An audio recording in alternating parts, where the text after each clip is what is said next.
টাকা ইউটিউবে উপার্জন করি না, সেটা আমার ইনকাম ট্যাক্সের ফাইলে আছে, এটা আমার বৈধ উপার্জন। আমি 1 টাকা যদি খরচা করি ওটাও দেখাইতে পারবো আমি কিভাবে এই 1 টাকা উপার্জন করছি। আপনি জিন্দেগিতে দেখাইতে পারবেন না কিভাবে আপনি ব্যাংক বানানোর টাকা পাইছেন, জিন্দেগিতে পারবেন না, চ্যালেঞ্জ দিলাম আপনাকে। আপনার বৈধ উপার্জন কি? আপনি নিজেই ঘোষণায় বলছেন বাড়ি ভাড়ার টাকা আর ব্যাংকে রাখা সঞ্চয়পত্র, বাড়ি ভাড়ার টাকা পেট চালান, বসে বসে খান, আর ব্যাংকে রাখা সঞ্চয়পত্র ওইটি থেকে সুদ আসে, এটা হইতেছে আপনার উপার্জন। তাও এটা আজকের কথা না, 10 বছর আগের কথা। লজ্জা লাগে না আপনার?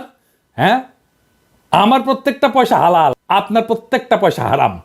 আপনি দাবি করতে পারবেন আপনার প্রত্যেকটা পয়সা হালাল? পারবেন না। বুকে হাত দিয়া বলবেন, আল্লাহর কসম কাইটা বলবেন, দেখাই দেবেন আপনার উপার্জন কিভাবে হয়েছে, কেমনে আপনি ব্যাংক করছেন। আপনি কাউরে না কাউকে বঞ্চনা করে সুবিধা দেওয়া ভয় দেখায় যে টাকা উপার্জন করছেন, সে উপার্জনের টাকা দিয়ে ক্যাডার পালেন, সে ক্যাডার ভোটে জিতায়, আর অনুপার্জিত টাকায় ভোট কিনা এমপি হয়ে যান আপনি। আপনার দলের লোকেরা ভোটের কথা বলে, ভোটের কথা গপ্প শুনেন না আমাদেরকে।